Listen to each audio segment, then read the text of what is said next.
Mi gente, Dios los bendiga. Qué bueno saludarlos un domingo más. Gracias por estar en este lugar para compartir lo que Dios tiene para todos nosotros en esta mañana. Gracias a todos ustedes por el apoyo. Estamos muy contentos. Les queríamos contar el podcast que tenemos a través de Spotify. Para todos ustedes que no saben que tenemos un podcast, estos mensajes que subimos por YouTube los subimos también en manera de podcast a través de Spotify. Y gracias a Dios, gracias a su presencia, a su amor, a su misericordia, hemos podido llegar a 12 países. 12 países que han escuchado el mensaje que estamos dando, que está en nuestro corazón, que Dios ha puesto en nuestro corazón. Hemos estado obviamente en Colombia, en Argentina, en Canadá, en Estados Unidos, en México, en Ecuador, en Costa Rica, en Suecia, en Bolivia, en República Dominicana, en Perú y en Paraguay. Confiamos en el Señor que se sumen muchos más. A todos ustedes que han estado ahí pendientes, muchas gracias por el apoyo, por estar ahí. Para nosotros es muy importante lo que les hemos dicho. Si solamente uno de ustedes llega a acercarse al Señor, llega a sentirse amado, llega a intentar cambiar algunas cosas de nuestra vida que sabemos que no están bien, con eso es suficiente. Eso en realidad es suficiente. Hoy vamos a estar revisando un tema muy especial, un tema que tal vez fue lo que Dios nos habló a través de todo este año. Todo este año nos habló de esto. Y quería tocar algunos temas. Quería que habláramos de unos temas que creo que son muy importantes y que tenemos todos que escuchar lo que Dios quiere decir y leer con nosotros lo que la palabra de Dios dice. El mensaje para el día de hoy es: ¿cómo ves a Dios?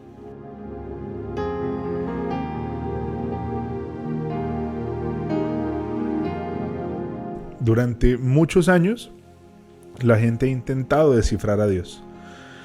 La pregunta de quién es Dios es una de las incógnitas tal vez más grandes del universo. Muchas personas tal vez se lo preguntan y en realidad pocas personas pueden responder con claridad en realidad quién es Dios. Para las personas que lo amamos, que intentamos leer su palabra, de pronto es un poco más fácil llegar a esta definición. Pero para muchas personas todavía es una gran incógnita. ¿Quién es Dios? ¿Cómo lo vemos? ¿Qué en realidad es Él? Lo han definido como la fuerza creadora del universo. Lo han definido como uno de tantos dioses que, pues, en mi opinión, no es cierto. Lo han definido como el sol, como alguna estrella, como... no sé. Hay muchas definiciones que a lo largo de la historia le han asignado al Señor. Y por ejemplo hay una película que se llama Rápido y Furioso. No estoy seguro si es la 7 o la 8. Hay tantas que no sé con exactitud cuál era. Pero hay en una de ellas en las que la película gira en torno a un aparatico que se llama el Ojo de Dios, el God's Eye. Y a través de este aparatico pueden usar cualquier cámara en el mundo para identificar a una persona, para seguirla, para encontrarla, para buscarla. Pero hace parte de este intentar definir a Dios, hace parte de esto de intentar entender un poco cómo es Él y quién es Él. Y en realidad se queda muy corto, porque Dios no necesita de una cámara para ver. Dios está en todas partes, en todo momento, en todo lugar. No se limita por el tiempo, por el espacio. No se limita por nuestros pensamientos y cómo nosotros entendemos el planeta. Hay algo que me parece muy curioso, y es que en la última década la iglesia cristiana ha pasado del 8% a nivel mundial, el 8% de la población, a un 20%. Y si usted me pregunta, la estadística es muy buena. Qué bueno que la gente se está acercando.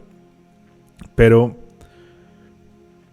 lastimosamente en Colombia, por lo que estuvimos leyendo y estuvimos investigando, en el 2017 aproximadamente el crecimiento paró. el crecimiento se detuvo. Y encontramos un artículo de una periodista que se llama Natalia Cosoy, que trabaja para la BBC en Colombia. El artículo dice más o menos, hasta hace 20 años el 90% de América Latina era católica, pero esas cifras se han modificado. Si nos fijamos en ellas, encontramos por ejemplo que en Colombia, donde el 88% eran católicos, en los 80 han pasado a ser el 72% de católicos, y dice que esto es debido a través del crecimiento de la iglesia cristiana. Dice que el ministro de gobierno ha registrado más de 5.000 iglesias pentecostales, únicamente de la denominación pentecostal, pero que una de sus características es que se dividen rápidamente. Imagínense lo que la gente puede entender de las iglesias con este estudio y con investigar y de ponerse a leer un poquito de lo que pasa en realidad. Dice que las iglesias pentecostales se reproducen tanto y crecen tanto porque hay algo que sucede mucho, y es que la gente llega, se acerca a la iglesia y luego dice, bueno, voy a abrir mi propia iglesia, y se van. Y las iglesias se dividen y se dividen y se dividen. Dice que la iglesia cristiana creció con fuerza en los años 90,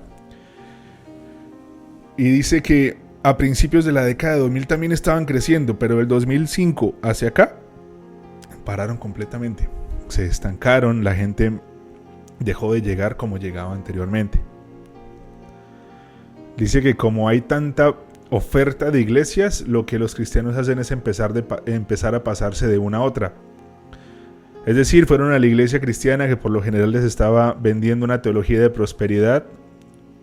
O sea que usted, por ser converso, por ser salvo y por haber sido tocado por el Espíritu Santo, Dios lo va a bendecir con dinero, pero no ocurrió, y la gente empezó a perder fe en esas comunidades. Yo no sé usted, pero yo leo esto y yo digo, este es la imagen que mucha gente tiene de la iglesia de Dios. Esta es la imagen. Fueron a la iglesia cristiana, pero les estaban vendiendo una teología de prosperidad. O sea que usted, por ser converso, por ser salvo y por haber sido tocado por el Espíritu Santo, Dios lo va a bendecir con dinero. Le están diciendo a la gente que se acerque porque Dios les va a dar plata. Después sigue diciendo el artículo, por ejemplo, hay una iglesia que está muy basada en la profecía, y le están diciendo que usted va a ser alguien salvo y que va a ser bendecido por Dios, y usted, que tiene un problema de tipo sentimental, va a querer que en esa profecía se le diga que va a conseguir pareja o va a conseguir trabajo, lo van a sanar o va a tener buena suerte. Cada iglesia se especializa en darle fuerza a una de esas profecías. Cuando eso no se logra, ese cristiano se pasa a otra con la esperanza de que sí se logre. Cuando no se logra, se va para otra iglesia. Yo leo esto y me pone muy triste, porque yo no creo que Dios quiera esto. ¿Cuántas iglesias hoy en día están hablando de dinero, de saciar la necesidad de la gente emocional? Entonces empezamos a decir, sí, vas a llegar a conocer a tu esposo, te vas a casar en este año y vas a ser bendecida y Dios te va a dar esto y te va a dar lo otro. La iglesia se ha concentrado en los rituales y en la ley, y no en la gracia, el verdadero mensaje del Señor. Yo creo que uno de los errores más grandes de nosotros es creer que tenemos la razón, la única razón, la razón absoluta. Es decir, que lo que nos enseñaron y lo que está en nuestro corazón de las enseñanzas de la gente que estuvo antes de nosotros es la única verdad y es lo único que en realidad tiene validez delante de Dios. Y no nos estamos dando cuenta que por todas estas creencias y por todas estas estrategias que, en mi opinión, están mandadas a recoger hace mucho tiempo, estamos dándole a la gente una imagen de la iglesia que no es, y estamos ocasionando que la gente vea la iglesia como no la tiene que ver. Yo sé que muchos dirán, pero es que eso es lo que dice la palabra, el Antiguo Testamento dice esto, dice lo otro. Vamos a leer la Biblia, porque estas no son mis palabras. Esto no es lo que yo creo, lo que yo pienso. Esto es lo que yo puedo ver a través de la Escritura. a través de lo que el Señor dejó para todos nosotros. El apóstol Pablo tal vez fue uno de los más grandes predicadores acerca de la gracia, del perdón del Señor y de lo que en realidad era el Evangelio en el momento en el que él conoció del Señor. Vamos a leer Gálatas 2, el libro para la iglesia de Gálatas, en el capítulo 2. Vamos a leerlo con entendimiento. El título de este capítulo, de esta parte de la palabra, dice: Pablo enfrenta a Pedro. Es una discusión o un momento de conversación entre Pablo y Pedro. Vamos a leer qué dice. Pero cuando Pedro llegó a Antioquía, desde el versículo 11, tuve que enfrentarlo cara a cara, dice el apóstol Pablo, porque él estaba muy equivocado en lo que hacía. Cuando llegó por primera vez, Pedro comía con los creyentes gentiles, quienes no estaban circuncidados. Pero después, cuando llegaron algunos amigos de Santiago, Pedro no quiso comer más con esos gentiles. Tenía miedo a la crítica de los que insistían en la necesidad de la circuncisión. Como resultado, otros creyentes judíos imitaron la hipocresía de Pedro e incluso Bernabé se dejó llevar por esa hipocresía. La palabra dice que Pablo se dio cuenta de que Pedro se sentaba a comer con los gentiles, con gente que no estaba circuncidada, gente que no estaba cumpliendo la ley de Moisés.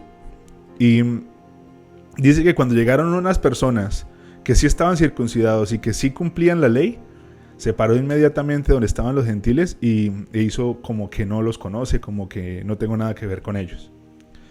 Sigue en el versículo 14. Cuando vi que ellos no seguían la verdad del mensaje del Evangelio, le dije a Pedro delante de todos los demás: si tú, que eres judío de nacimiento, dejaste a un lado las leyes judías y vives como un gentil, ¿por qué ahora tratas de obligar a estos gentiles a seguir las tradiciones judías? Tú y yo somos judíos de nacimiento, dice el apóstol Pablo. No somos pecadores como los gentiles. Sin embargo, sabemos que una persona es declarada justa ante Dios por la fe en Jesucristo y no por la obediencia de la ley. Y nosotros hemos creído en Cristo Jesús para poder ser declarados justos ante Dios por causa de nuestra fe en Cristo y no porque hayamos obedecido la ley. Pues nadie jamás será declarado justo ante Dios mediante la obediencia a la ley. En pocas palabras, el apóstol Pablo le estaba diciendo al apóstol Pedro: somos declarados justos ante Dios por la fe en Jesucristo, no porque estemos circuncidados, no porque estemos cumpliendo la ley de Moisés. Estamos siendo declarados justos delante del Señor por nuestra fe en Él. No tiene que haber diferencia entre los gentiles y entre los fariseos, entre los no circuncidados y entre los circuncidados. Dios los ama por igual. Y en mi corazón no puede haber la hipocresía de querer vivir conforme la gracia, pero le muestro a la gente pecadora, a la gente que se equivoca todos los días, me siento con ellos a hablar, pero apenas llegan esas personas cristianas que señalan y que juzgan y que critican, me paro de la mesa y digo: no los conozco, no sé quiénes son ellos. Y lastimosamente esto pasa mucho. Sigue en el versículo 17. Supongamos que intentamos ser declarados justos ante Dios por medio de la fe en Cristo, y luego se nos declara culpables por haber abandonado la ley. ¿Acaso esto quiere decir que Cristo nos ha llevado al pecado? Por supuesto que no. Más bien, soy un pecador si vuelvo a construir el viejo sistema de la ley que yo eché abajo. Pues cuando intenté obedecer la ley misma me condenó. Así que morí a la ley, es decir, dejé de intentar cumplir todas sus exigencias a fin de vivir para Dios. Qué increíble es esto. Y qué necesario es que todos entendamos esta porción de la palabra y esto que Dios está diciendo en este momento, que lo entendamos todos, cristianos, no cristianos y toda la gente que está intentando acercarse al Señor, porque el problema de las personas no es con Dios. El problema de las personas es con la gente que interpreta a Dios, con la gente que dice ser mensajeros de Dios, con la iglesia de Dios en este momento. ¿Cuántas iglesias y cuántas personas están enseñándole a la gente que para acercarse a Dios y para que Dios los ame y los bendiga, tienen que cumplir unos parámetros y una lista de exigencias que en estos tiempos se traduce perfectamente a la ley de Moisés. No, es que no es la ley porque no ponemos esto, no ponemos lo otro. Bueno, entonces es su ley. Póngale su nombre. Llámese como se llame. Entonces no es la ley de Moisés, es la ley de Pepito Pérez. Y le estamos exigiendo a la gente que viva como yo interpreto a Dios y como yo creo que Dios debe ser, pero en realidad no estoy entendiendo lo que la palabra de Dios dice. Podemos buscar en cualquier lugar de la Biblia. No, es que no es la gracia, es que la ley se debe cumplir, es que yo no creo que Dios me diga a mí que yo soy aceptado siempre porque entonces yo voy a tener razones para pecar. Entonces pregúntese qué está en su cabeza y por qué cree usted que al tener libertad usted va a salir corriendo a perderse. ¿El problema cuál es? ¿De Dios porque nos da libertad a través de la gracia para que seamos libres para seguirlo y amarlo? ¿O de nuestra mente pecaminosa y llena de oscuridad que cree que en el momento en el que le entregan libertad puede salir corriendo y hacer lo que quiera? ¿De quién es en realidad el problema? Dice el apóstol Pablo, más bien, soy un pecador si vuelvo a construir el viejo sistema de la ley que yo eché abajo, pues cuando intenté obedecer la ley misma me condenó. Así que morí a la ley, es decir, dejé de intentar cumplir todas sus exigencias a fin de vivir para Dios. ¿Cuántos de nosotros hemos estado frustrados por años?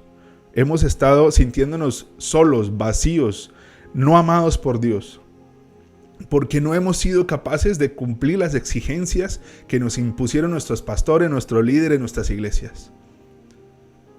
Al tener esa lista de protocolos y esa lista de exigencias, en el momento en el que yo no las puedo cumplir porque soy ser humano y porque me equivoco, porque tengo momentos difíciles, porque tengo momentos complicados, al no poder cumplir todo lo que me dan en la lista, yo digo, hombre, no puedo, no soy capaz, mejor me voy. Y si no se va, dura años en el piso. Y son esas personas que usted se acerca y de pronto le dice, mi hermano, ¿cómo está? Bien, bien, ahí vamos. Y siempre están en la lucha, y siempre están abajo, y siempre están cayéndose y dándose unos porrazos impresionantes, y otra vez intentan, y otra vez se vuelven y se pegan, y otra vez se levantan, y otra vez se pegan. Pablo mismo está diciendo, cuando intenté obedecer la ley misma me condenó.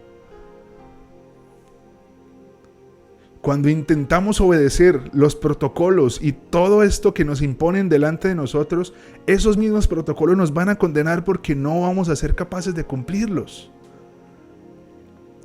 Pero dice, así que morí a la ley, morí a todos los protocolos, a todos esos que me exigen, a todo eso que me dicen que tengo que hacer para que Dios me acepte y para que Dios me ame. Dejé de intentar cumplir todas sus exigencias a fin de vivir para Dios. Wow. El que tiene oídos que oiga lo que el Señor está hablando. Es muy curioso que después de este versículo aparece el popular, mi antiguo yo ha sido crucificado, ya no vivo yo, sino que Cristo vive en mí. Un versículo que ha sido utilizado por años en la iglesia. Ya no vivo yo, mas Cristo vive en mí. Pero lo que dice antes y lo que dice después se deja quieto, no se toca. Porque a veces la mejor herramienta para controlar es impartir miedo, es impartir a la gente reglas y normas, porque le da miedo a esa persona que imparte las reglas que la gente se vaya, que la gente se pierda, que la gente no esté donde tiene que estar. Y su manera de controlar es impartir normas, creyendo de que esa manera es más fácil para las personas, pero no. Versículo 20. Mi antiguo yo ha sido crucificado con Cristo, ya no vivo yo, sino que Cristo vive en mí. Así que vivo en este cuerpo terrenal confiando en el Hijo de Dios, quien me amó y se entregó a sí mismo por mí.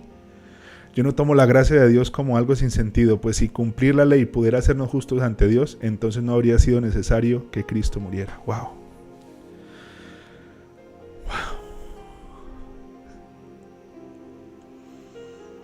Si cumplir la ley pudiera hacernos justos ante Dios, entonces no habría sido necesario que Cristo muriera.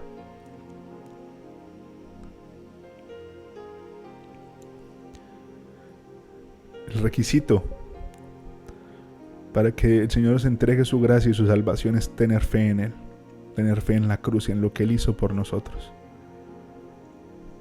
Pero cuando nosotros decimos que son más importantes los protocolos, los rituales, que son más importantes las estrategias y las leyes que la iglesia había puesto, estamos diciendo que no hubiera sido necesario que Cristo se muriera en la cruz. Estamos diciendo que no hubiera sido necesario que Cristo se hubiera entregado por nosotros. Qué importante es que todos entendamos esto. Si yo digo que las estrategias y que el prohibir cosas, el que no se venga vestido de esa manera, no escuche esa música, no se peine de esa forma, no se vaya a pintar el pelo, no se vaya a hacer un tatuaje, no se haga un arete. Todas estas normas que por años la iglesia ha mantenido. Si mi salvación y si mi bienestar con el Señor dependiera de todo eso, entonces no tendría sentido que Él se hubiera montado esa cruz y hubiera muerto por mí. Lo dice la palabra, no lo digo yo. ¿Cómo debe ser una iglesia? ¿Cómo debe ser en realidad una iglesia? ¿Cómo debe amar en realidad una iglesia a la gente? ¿De qué forma tiene que ser una iglesia? Yo sé que esa pregunta todos nos la hemos hecho en algún momento. Todos en algún momento. Acompáñenme a leer Efesios 2. Efesios capítulo 2, del versículo 2 en adelante.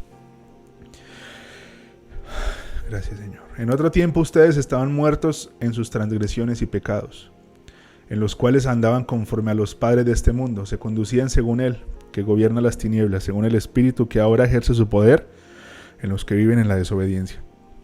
En ese tiempo también todos nosotros vivíamos como ellos, impulsados por nuestros deseos pecaminosos, siguiendo nuestra propia voluntad y nuestros propósitos. Como los demás, éramos por naturaleza objeto de la ira de Dios. Pero Dios, que es rico en misericordia, por su gran amor por nosotros, nos dio la vida con Cristo. Aun cuando estábamos muertos en pecado, por gracia ustedes han sido salvos. Y en unión con Cristo Jesús, Dios nos resucitó y nos hizo sentar con Él en las regiones celestes, para mostrar en los tiempos venideros la incomparable riqueza de su gracia, que por su bondad derramó sobre nosotros en Cristo Jesús. Porque por gracia ustedes han sido salvos mediante la fe. Esto no procede de ustedes, sino que es regalo de Dios, no por obras, para que nadie se jacte, porque somos hechuras de Dios, creados en Cristo Jesús para buenas obras, las cuales Dios dispuso de antemano a fin de que las pongamos en práctica. Si la iglesia es la casa de Dios en la tierra, la casa de Dios tiene que comportarse como Dios. Dice Dios, que es rico en misericordia. La iglesia debe ser rica en misericordia. Debe abrazar, debe amar a la gente en realidad. Dios nos resucitó y nos hizo sentar con Él en las regiones celestes para mostrar en los tiempos venideros, la incomparable riqueza de su gracia. A eso está llamado la iglesia, a mostrar la incomparable riqueza de su gracia. La gracia, la misma gracia que dice que por gracia hemos sido salvos mediante la fe. Esto no procede de ustedes, no procede por lo que ustedes hacen, no procede por cualquier acto de amor, por cualquier cosa que usted decida hacer. No procede por eso. Es regalo de Dios. No por obras, para que nadie se jacte, porque somos hechura de Dios, creados en Cristo Jesús para buenas obras. No por obras, para que nadie se jacte. Versículo 11. Por lo tanto, Recuerden ustedes los gentiles de nacimiento, los que son llamados incircuncisos, por aquellos que se llaman de la circuncisión, la cual se hace en el cuerpo por mano humana. Recuerden que en ese entonces ustedes estaban separados de Cristo, excluidos de la ciudadanía de Israel y ajenos a los pactos de las promesas, sin esperanza y sin Dios en el mundo. Pero ahora con Cristo, ustedes que antes estaban lejos, Dios los ha acercado mediante la sangre de Cristo Jesús. Wow. Antes, todos aquellos que no estaban cumpliendo la ley estaban alejados del Señor, estaban lejos del Señor, estaban privados de poder disfrutar de lo que Dios tiene para ustedes. Pero hay algo que partió la historia del planeta y se llama Jesús. Antes de Cristo, después de Cristo. La palabra dice, pero ahora, versículo 13, pero ahora en Cristo Jesús, ustedes que antes estaban lejos, Dios los ha acercado mediante la sangre de Jesús. Esto tiene que explicar la iglesia. A todos los que son pecadores y se equivocan y meten las patas.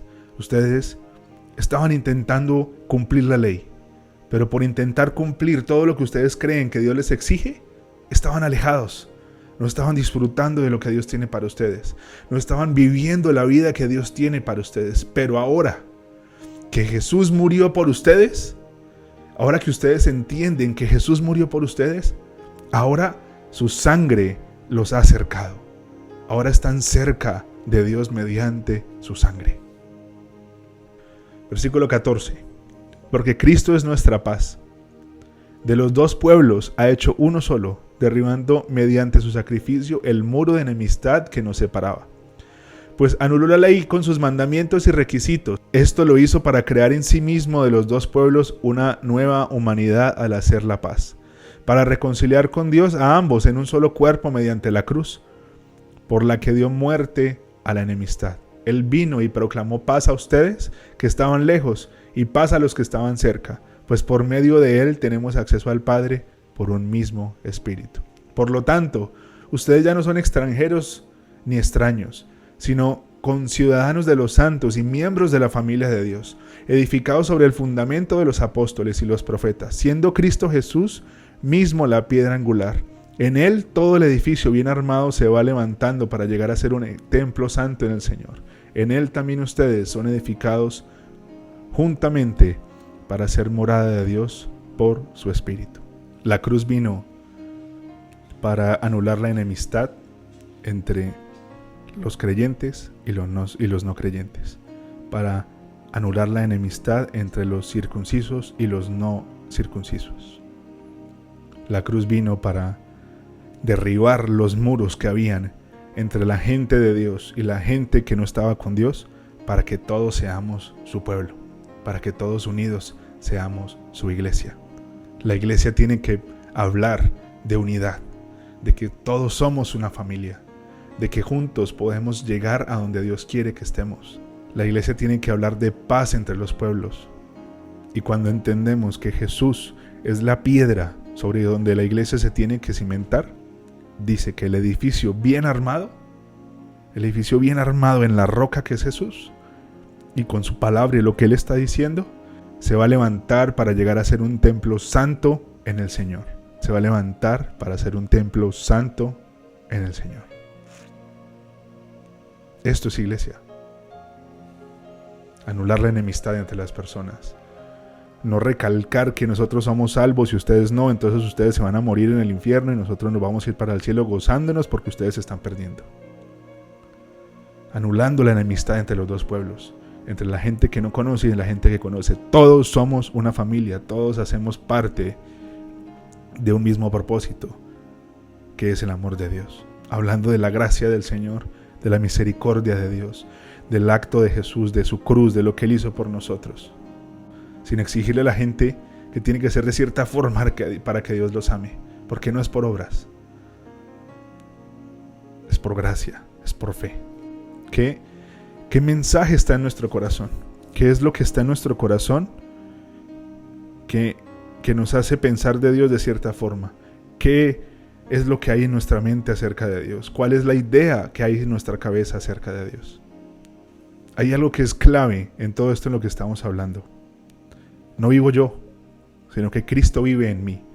Así que vivo en este cuerpo terrenal, confiando en el Hijo de Dios, quien me amó y se entregó a sí mismo por mí. El que Jesús viva en nosotros es la clave de absolutamente todo. Esta es la clave de absolutamente todo. No vamos a derrotar nuestro pecado, nuestra debilidad y todo lo que nos lastima y nos hace daño que nosotros mismos hacemos. No lo vamos a derrotar intentando seguir una serie de normas y de estrategias. No voy a derrotar mi pecado si no me corto el cabello, si no me tatúo, si no escucho esa música, si no hablo con ciertas personas, si dejo de ponerme esa ropa, si no me pongo esos zapatos. No. La única forma en la que en realidad yo puedo derrotar el pecado es permitiendo que Jesús viva en mí. Si yo tengo todo el tiempo mis ojos puestos en lo que me lastima, en mi tentación, en mi debilidad, nunca voy a poder salir de ahí porque la estoy observando todo el tiempo. Pero cuando mis ojos giran y miran a Jesús, miran a su palabra, a lo que Él dijo que iba a hacer conmigo, miran a su amor, a su misericordia, a su gracia, a su perdón, miran a la cruz, al acto de amor que hizo por mí, miran la manera en la que Él me mira, la manera en la que Él nos mira, con amor, con perdón.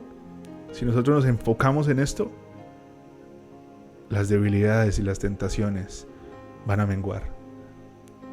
Y el pecado y esto que no podemos dejar va a pasar a un segundo plano. Porque no va a ser protagonista lo que no tiene nuestra atención. El pecado hasta hoy ha sido protagonista porque tiene toda nuestra atención. Pero cuando nuestra atención está puesta en Jesús, en lo que Él es en realidad, va a ser más fácil poder ganarle a lo que le tenemos que ganar. Versículo 21. Yo no tomo la gracia de Dios como algo sin sentido, pues si cumplir la ley poder hacernos justos ante Dios, entonces no habría sido necesario que Cristo muriera. Pero como Cristo murió por mí y se ofreció como sacrificio por mí, entrego mi vida, sin estrategias, sin reglas. Lo miro a Él y le digo: Señor, aquí estoy. Te voy a mirar a ti, no voy a mirar a mi problema, a mi escasez, a mi tentación, a mi debilidad, a mi enfermedad. No voy a mirar a todo lo que tengo enfrente, te voy a mirar a ti. Voy a mirar tus promesas, la manera en la que me amas, la manera en la que todos los días me recuerdas todo lo que sientes por mí. Te voy a mirar a ti, a todo lo que dijiste que ibas a hacer por mí. Y todo lo demás va a estar bien. Todo lo demás va a ser bendición. Todo lo demás va a ser más fácil de llevar, porque mis ojos están puestos en Él.